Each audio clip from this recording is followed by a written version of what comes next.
ความรักขึ้นได้ยังไงงงหัวใจตัวเองอยู่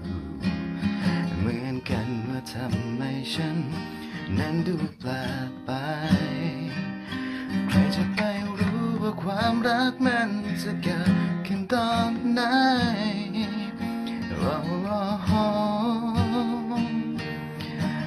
รู้ตัวอีกทีก็รักเธอไปแล้วและฉันคนไม่แคล้วต้องคิดถึงเธอคนบ้าจะอยู่ใจกับพระมันและแม่ผู้ชื่อเธอก็มันอยากจะคิดว่าจะไหวแต่สุดท้ายทนไม่ไหวแค่ที่พาที่รักเธอหมดใจให้ทำเช่นไรถอนใจก็ไม่ทันแล้ว